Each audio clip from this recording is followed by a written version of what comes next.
لا حول ولا قوة الا باللہ العلی العظیم۔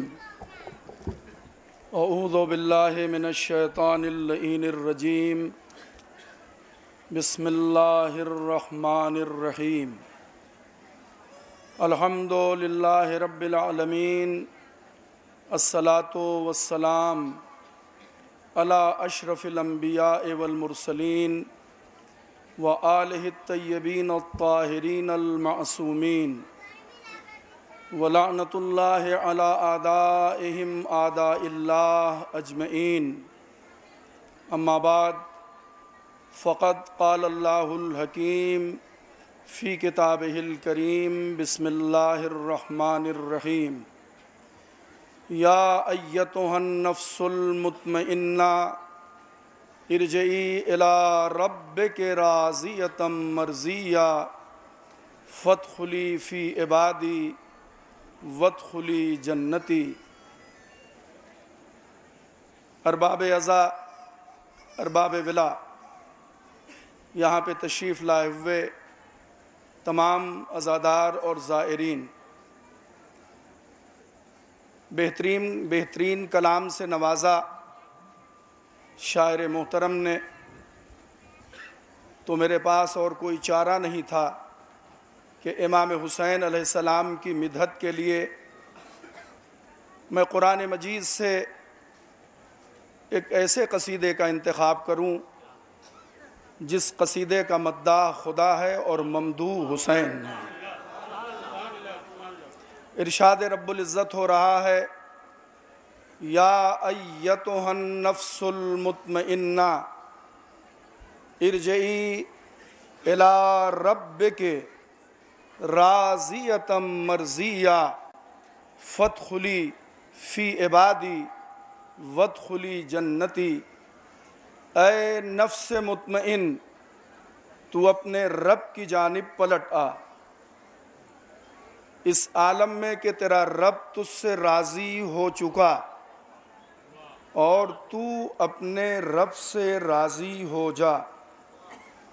فادخلی فی عبادی، اے حسین تو میرے بندوں میں داخل ہو جا۔ وادخلی جنتی، اور اے حسین تو میری جنت میں داخل ہو جا۔ ترجمے کے علاوہ اس سے زیادہ میں آپ کی خدمت میں کچھ نہیں کہنا چاہتا کہ جب خالق کائنات نے امام حسین علیہ السلام کو راضیۃ مرضیہ کہہ دیا تو رضا دونوں طرف سے ہونا چاہیے، ایک طرف سے نہیں۔ ہمارے یہاں کوئی بھی مجلس، کوئی بھی تقریر ایسی نہیں ہوتی کہ جس میں ذاکر تقریر کر رہا ہو اور سامعین خاموش بیٹھے ہوں۔ رضا دونوں طرف سے ہوتی ہے۔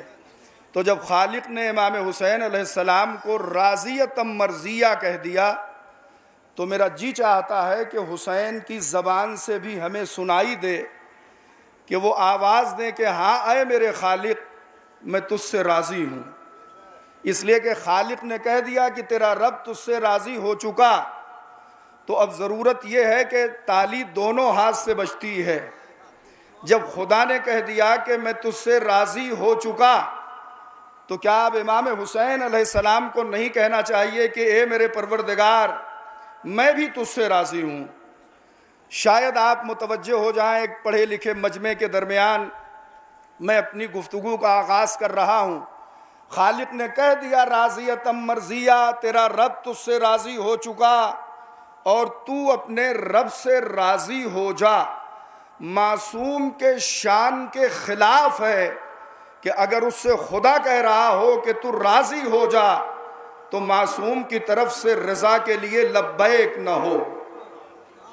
میں توجہ چاہ رہا ہوں، معصوم کی طرف سے بھی اس کا جواب آنا چاہیے۔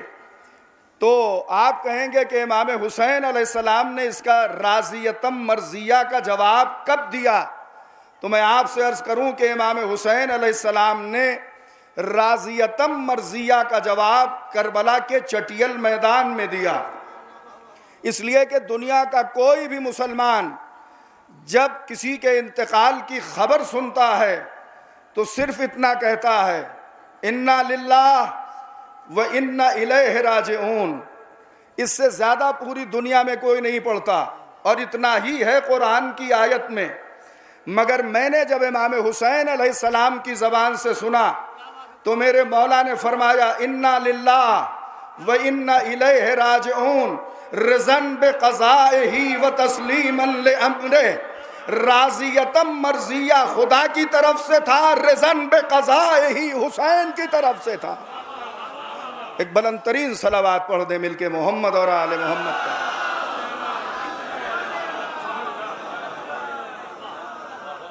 عاشور کے دن آپ بھی پڑھتے ہیں رضًا بقضائہ، اور آپ کے علاوہ کوئی پڑھتا بھی نہیں۔ آپ نے توجہ نہیں فرمایا۔ اِنَّا لِلَّهِ وَإِنَّا إِلَيْهِ رَاجِعُونَ تو سب پڑھتے ہیں، مگر رضًا بقضائہ وتسلیمًا لِأَمْرِهِ سب پڑھتے ہیں۔ سب پڑھتے ہیں نہیں، صرف آپ پڑھتے ہیں۔ لفظ بدل دوں، صرف حسینی ہی کہہ سکتا ہے رضًا بقضائہ وتسلیمًا لِأَمْرِهِ۔ اگر آپ توجہ کریں تو ایک جملہ اور بڑھائے دیتا ہوں، صرف حسینی ہی یہ کہہ سکتا ہے کہ اے میرے پروردگار، تیری ہر قضاء و قدر پہ ہم راضی ہیں، اس لیے کہ اور لوگ تو رضی اللہ کہنے سے نہیں تھکے۔ رضًا بقضائہ وتسلیمًا لِأَمْرِهِ، ایک صلوات مل کے پڑھیں۔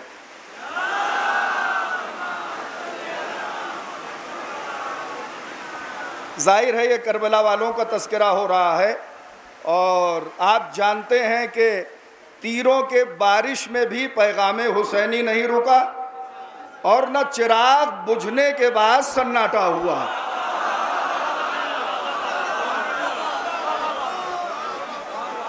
اور اس علاقے سے میں آج سے نہیں 1994 سے واقف ہوں کہ یہ چند پانی کے قطروں سے ہارنے والی قوم نہیں ہے، یہ لہو سے وضو کر کے نماز پڑھنا جانتے ہیں۔ ایک صلوات پڑھیں مل کے محمد اور آل محمد پر۔ البتہ میں اپنی تقریر کو مختصر ضرور کروں گا، تو رضًا بقضائہ وتسلیمًا لِأَمْرِهِ یہ کس نے کہا؟ یہ سرکار سید الشہداء نے فرمایا۔ آپ میری طرف متوجہ رہیں، تھوڑا سا بھیگ ہی جائیں گے، بستی کے لوگ تو اپنے گھر میں جا کے کپڑے بھی بدل سکتے ہیں۔ تو سرکار سید الشہداء نے فرمایا رضًا بقضائہ وتسلیمًا لِأَمْرِهِ، اے میرے پروردگار، میں تیری قضاء و قدر پہ راضی ہوں۔ اور ایک فقرہ یہ موضوع سے متعلق نہیں تھا مگر مجھے کہنا پڑ رہا، بس اسی کے بعد مصائب پڑھتا ہوں، کہ جب جناب زینب سلام اللہ علیہا دربار یزید میں پہنچی ہیں، اور دربار یزید میں پہنچنے کے بعد شہزادی جناب زینب سلام اللہ علیہا ایک مرتبہ یزید سے مخاطب ہو کے کہتی ہیں، اے یزید، جتنا تیرے بس میں تھا تو نے ظلم کر لیا، جتنا مکر و فریب تیرے بس میں تھا تو نے مکر و فریب کر لیا، جتنا تیرے اختیار میں تھا اتنا ظلم تو نے کر لیا، مگر اتنا جان لے کہ تو ہماری یاد کو لوگوں کے دلوں سے محو نہیں کر سکتا۔ تو ہماری یاد کو لوگوں کے دلوں سے محو نہیں کر سکتا۔ یہی وجہ ہے کہ آپ سمٹ ضرور گئے مگر آپ نے میدان نہیں چھوڑا، اس لیے کہ اگر آپ بدر میں ہوتے تو ہم مان لیتے چلے جائیں گے، احد میں ہوتے تو ہم مان لیتے چلے جائیں گے، خیبر میں ہوتے تو ہم مان لیتے چلے جائیں گے، کربلا کے کسی مجاہد نے میدان نہیں چھوڑا۔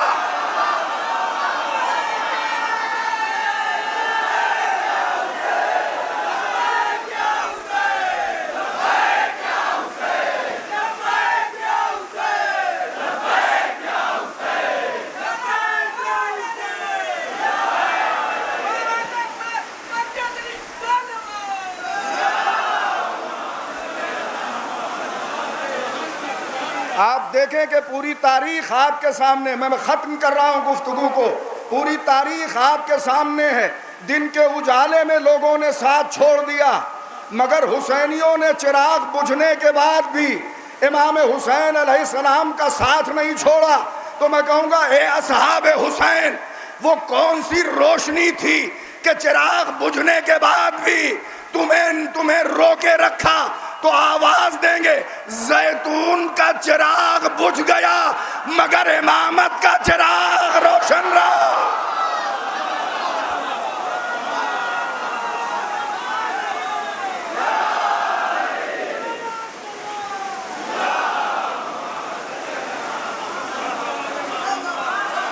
یہ آپ کا امتحان ہے، آپ امتحان کی منزل میں ہیں۔ بس میں صرف اتنا اپنے رب سے کہنا چاہتا ہوں، کاش یہ پانی کربلا میں اس وقت برس گیا ہوتا جب فاطمہ کے لاڈلے نے اپنے شیر خوار کو زمین کربلا پہ لٹایا تھا۔ جزاک اللہ۔ بس بہت مختصر مصائب پڑھوں گا۔ اے میرے پروردگار، کاش یہی پانی کربلا میں برسا ہوتا تو فاطمہ کا لاڈلا اپنے شیر خوار کو جلتی زمین پر نہ لٹاتا۔ حسین کا ایک امتحان سن لے بس۔ ایک موقع وہ آیا کہ جب 3 دن کا بھوکا پیاسا بچہ جس کا سن 6 مہینے سے زیادہ کا نہ تھا، اسے عرض کربلا پہ حسین نے جلتی ہوئی ریتی پر لٹا دیا۔ بلند آواز سے گریا کریں تو 2 فقرے صرف مصائب کے پڑھوں گا۔ باپ کی محبت کہتی تھی کہ بیٹے کو جلتی ریتی پہ نہ لٹاؤ۔ خدا کا امتحان آواز دے رہا تھا کہ اے حسین، تم اپنے لال کو جلتی ہوئی ریتی پر لٹا دو۔ پانی میں بھیگنے کے بعد آپ کو تکلیف ضرور ہوگی، مگر سوچو جب رباب کا لال جلتی زمین پر لیٹا ہوگا تو ساقی کوثر کا لاڈلا تڑپ گیا ہوگا۔ تھوڑا سا آواز بلند کریں، بس 2 فقرے مصائب کے اور پڑھوں گا۔ راوی کہتا ہے یہ وہ ششماہ مجاہد ہے جس کا سر نو کے نیزہ پہ چڑھایا گیا۔ 6 مہینے کے بچے کا سر نو کے نیزہ پہ۔ ابھی جیسے بارش ہونے لگی، جن کی آغوش میں خواتین کے بچے تھے وہ لے کے سب سائے میں چلی گئیں، مگر فاطمہ کا لاڈلا علی اصغر کو لیے ہوئے تپتی ہوئی دھوپ میں ہے۔ عزیزوں، میں چاہتا ہوں کہ مصائب کو کتنا مختصر کر دوں، بس مصیبت تمام ہو جائے آپ گریہ کر لیجئے۔ راوی کہتا ہے کہ مدینے سے ایک شخص حج کرنے کے لیے گیا۔ جب وہ پلٹ کے آیا تو چوتھے امام نے پوچھا، اے بھائی تو کوفے ہو کے آ رہا ہے، بتا کوفے کے حالات کیا ہیں؟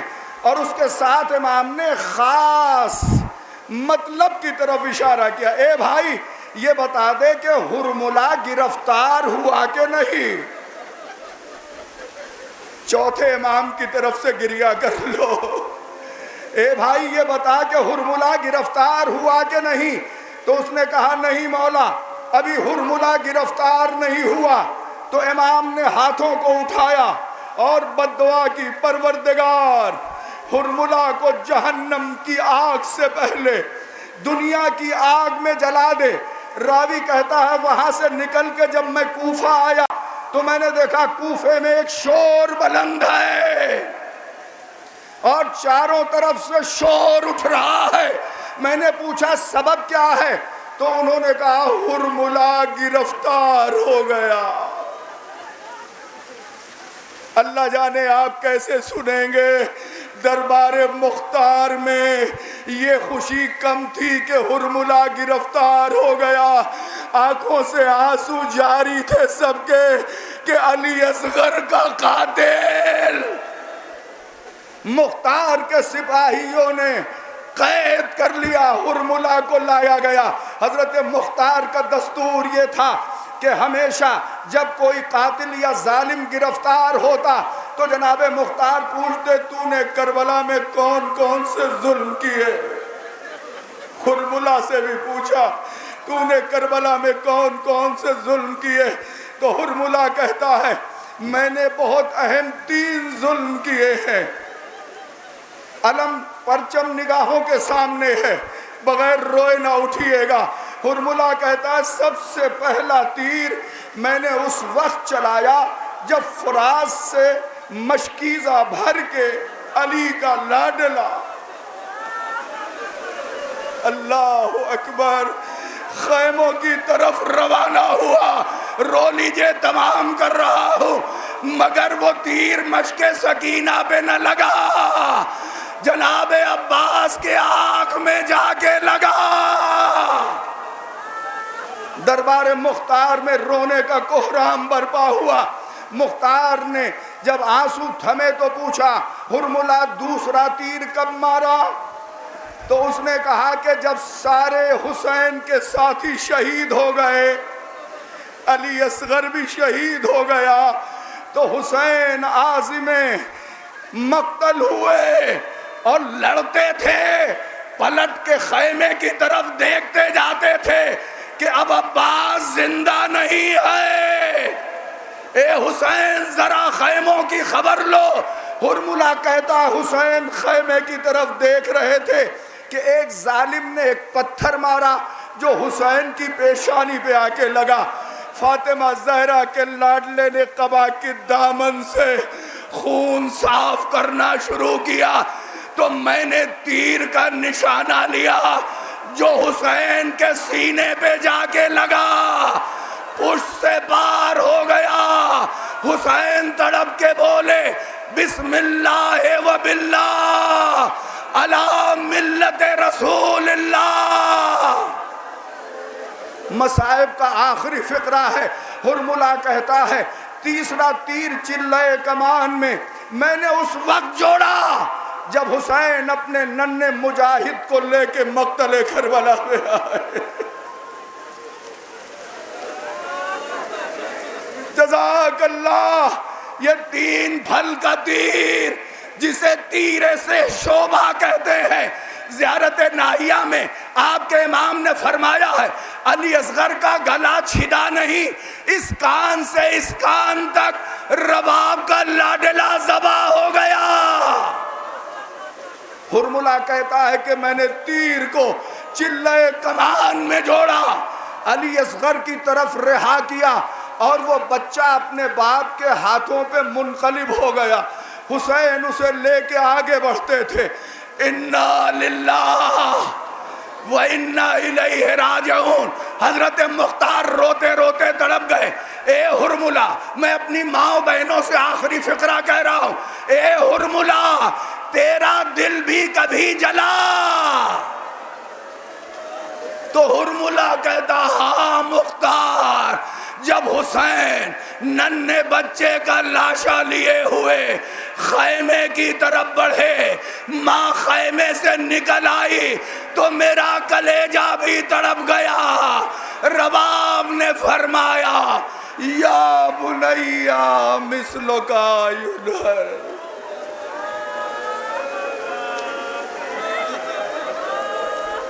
انا للہ و انا الیہ راجعون۔